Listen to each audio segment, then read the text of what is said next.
அஸ்ஸலாமு அலைக்கும். நம்முடைய வாழ்க்கையில் ஏதேனும் பிரச்சனை வரும்போது பெரும்பாலும் நாம் மற்றவர்களை குறை கூறத் தொடங்குவோம். யாரோ எனக்கு தீங்கு செய்தார்கள், யாரோ என்னை சபித்தார்கள், ஜின் என்னை பிடித்து விட்டது என்று நாம் நினைப்போம். ஆனால் ஜின் பிடித்தல் என்பது உண்மையில் நடக்கும் ஒரு விஷயமா? அல்லாஹ் குர்ஆனில் இதை பற்றி தெளிவாக கூறியுள்ளான். பலவீனமாக இருப்பவர்களைப் பற்றி சூரத்துல் பகராவில் அல்லாஹ் கூறுகிறான், அவர்கள் மறுமை நாளில் ஜின் பிடித்தவர்களைப் போலவும் ஷைத்தானின் தாக்குதலுக்கு ஆளானவர்களைப் போலவும் நிற்பார்கள். அதாவது ஜின் பிடித்தல் என்பது ஒரு உண்மை. நாம் அனைவரும் ஷைத்தானின் கிசுகிசுப்புகளை எதிர்கொள்கிறோம்.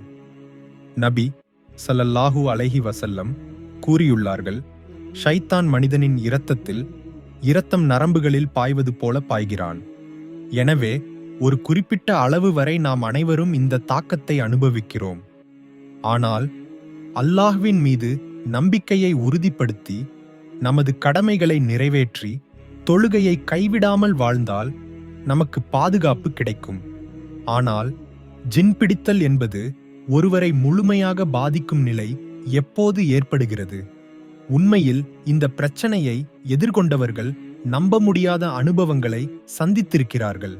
மசூதியில் உள்ள இமாமிடம் கூட சிலர் வந்து தங்களுக்கு ஜின் பிடித்திருப்பதாக கூறியிருக்கிறார்கள்.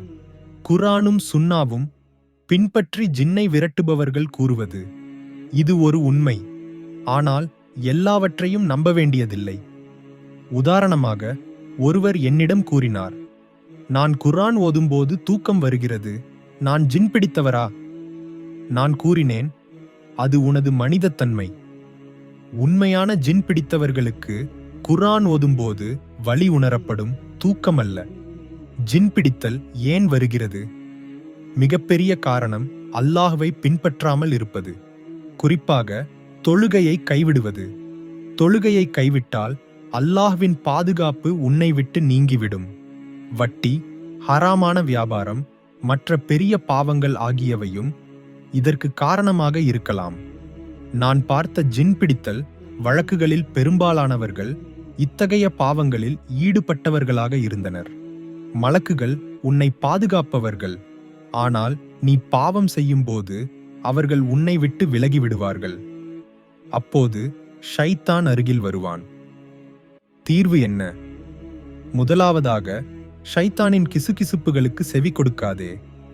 அவன் உன்னிடம் அல்லாஹ்வை பற்றி சந்தேகத்தை எழுப்ப முயற்சித்தால், நான் அல்லாஹ்வை நம்புகிறேன் என்று கூறி அவனை புறக்கணி. கெட்ட கனவுகள் கண்டால் அதற்கு விளக்கம் தேட வேண்டாம்.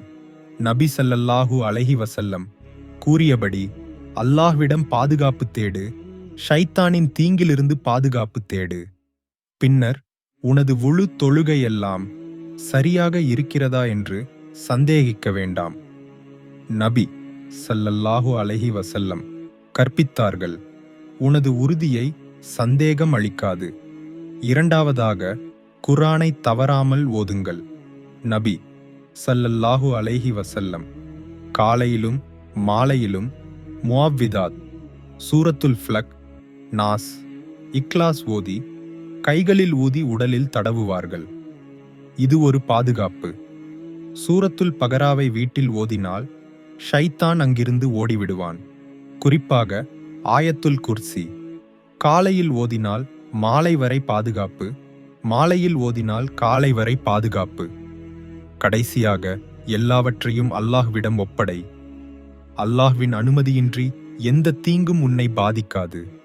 அல்லாஹ்வின் கட்டளைகளை பின்பற்று, அவனது பாதுகாப்பை தேடு.